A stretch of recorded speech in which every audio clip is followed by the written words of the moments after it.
Hello, and welcome to the CDO Magazine interview series. I'm Jeff Strane with SHI International, and we are partnering with CDO Magazine, MIT CDOIQ, and the International Society of Chief Data Officers in a series of interviews. Today, I have the pleasure of talking with Ron Zochalski, CTO and CISO in Lake County Government, Indiana. So switching to change management, if you would, and I know that's an issue that we wanted to talk about. Yes. Please describe your process in Lake County. Well, in Lake County, we're in the process of implementing I'm not directly implementing it, thank God. I try to keep in my own lane, but in the process, I put in a branded time clock system here, and we're integrating it with the financial system. But there's a lot of manual processes that they never ask the right questions on. As far as, especially on from the auditor's office, when they do tax collection, and payments and bank accounts, and a lot of things were done a lot more manually than they thought. And so there's a lot of change that goes on, and that what you run into, and even when we went with the electronic filing process, is that why would you do this way? It's because we've always done it this way. And there's been people, and I'm sure that you've probably heard that before in your past. I have heard that before. And it's been very challenging, and it's been where my education background has come into play. I've been able to educate, understand the process, how a document flows through, and who has to do the approvals, and why they do the approvals, and why this takes so long. So it's the change management part. I can pretty much write a book on it, especially coming from the government side. And I'm hearing from you that it's kind of a combination of process, people, and technology. And many times the technology is the most straightforward piece. It is the straightforward piece. It's the people. The people. I've talked to many of my peers, and a lot of them have gone straight to the cloud, and they're like, because of it's just the people that slowed up. I mean, they're just fighting. They're just fighting. There's people that are in this scenario here. There's people that have retired and said, I just don't want to go through another process change again. Well, and I completely understand that. I don't know if you, in my experience, I've kind of tried to bring in the teams that are doing the current work and show them the value and the changes that will occur in the technology, and show them there's still a place for them, and actually their place actually might expand. Their role would expand. Correct. So on the surface, it might seem like they might be losing something, but I think in the long run, my experience has been that they end up finding there's more value in their experience than they ever thought that there was. Yeah, it's just a fear factor, because they've been, the dynamic has changed on the workplace now. You got the hybrid work environments. You've got a lack of resources now. Yeah. So you really need those people that have been here for a while to get on board, because it's very intimidating as people age, right? Especially in the government area.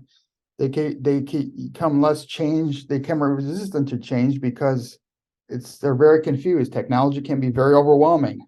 Yes, and the not being distant from it is more daunting mentally than actually engaging with it. Yes. I want to pull a little bit. So in conversations that we are having with technology leadership, such as yourself, workforce related issues, you mentioned that, such as economic development, public-private sector wage gaps, workforce retirements, have been a top budget priority and will continue in 2023. Do you agree with that, and have you developed a way to handle that? I agree with that immensely. My solution to that is we are grabbing, since I have ties with the university, we build a bridge to some of the students that are interested in various areas. Especially from a legal perspective, we can have them work directly with the judges and the magistrates to work on different topics. In kind of an apprenticeship program, or? Yes. Just basically. Great idea. Yeah, just might be a summer, we do a lot of life, might be a summertime, when they got a break in their schedule. So we try to get resources from the university students, so they become more involved, and again, going back to the real life experience, you kind of see like, okay, here's what the book said, that's the way it should be done, but here's how really it's being implemented. Exactly. And it's hard, and it's very hard. That's the only route that's going to be to provide any success, because in my past jobs, we've used Indeed and other recruiting programs. People go through the whole process of applying for a job, going through the background checks, don't even show up for the interview, or they last 2 days. They don't know how to ask the right questions. So the only way to do that is to give them some hands-on experience. I mean, a lot of times we might have we can use temporary budgets, budgets that we have for part-timers, and actually get them a paid program. We're trying different ways that are a little bit more innovative, try to make sure that we can have an impact. So then graduate, people in school can say, well, maybe I'll switch my major around and kind of focus on something that I like to do. Well, I completely applaud your actions, because in my experience, those kinds of internships and opportunities for students to see what the real job is, yes, and engage with the leadership in the organizations is really super helpful in finding talent that fits the organization versus someone applying for a job, getting in a position that they feel that ultimately after they're there, they shouldn't be there. So correct. that's a great idea. Yes, we've had high turnover. We have a 24/7 detention facility too. So a lot of these detention officers, as we call them, and security officers that transport kids, because we do, this side is more juvenile, it's not adult offenders, but some have to go between the two. But they get a feel for, they want to go into law enforcement or FBI, and from the technology perspective here, they give them a feel for what it like to work for state police, Homeland Security, doing forensic investigations, things of that nature. Well, we have great. a lot of officers former officers that have retired that work like as bailiffs in the courtrooms. So it gives them some real world experience, what it's really like, what you're going to get into. Yeah. So it's just some things they don't know how to ask for. So they don't know what they don't know. That's correct. That's absolutely right. So that's how it all works. That's exactly how it all works. Well, as we kind of close out, what else would you like to share? I mean, the integration between your work environment and all the different components, the divisions and departments, and then the education is kind of a unique environment in which you live. And so I don't know if there's a final thought that you have that where you think it's going to go. Is it? I think that it's gonna come down to is that your local universities are going to be forced to build strong relationships with those businesses and the community itself to survive. There's going to be a lot of closures. I can see it. The population growth of 18-year-olds has decreased, and they're going through that phase right now. And I'm not on the planning side, on the educational side, but on the business side, to find the right resources.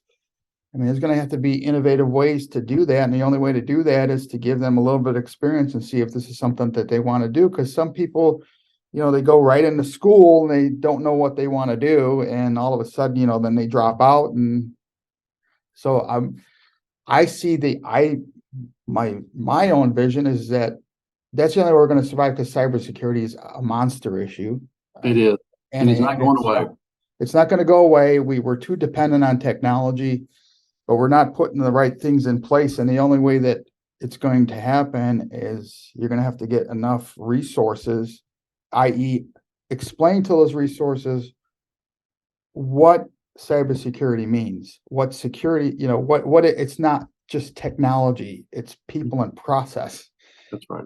And you have to feed, and I call it, you got to feed the beast, right? You buy something, you can't just expect to put the watch on your wrist and just go change the battery, right? I like that analogy. So it doesn't work that way. Exactly. I'm passionate about it because I really think that there's some opportunity, and I think there's been the No Child Left Behind and people learning at different rates. I think that model has to change to the effect that the universities are slow to go, right? But You have Apple out there that creates their own university because they get all the PhDs from Stanford, MIT, and everywhere, and try to create a curriculum there. But you really need a more well-rounded curriculum because not everybody faces what Apple faces, right?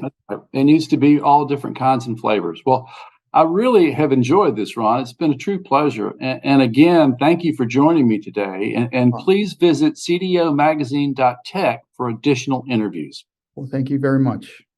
Appreciate your time.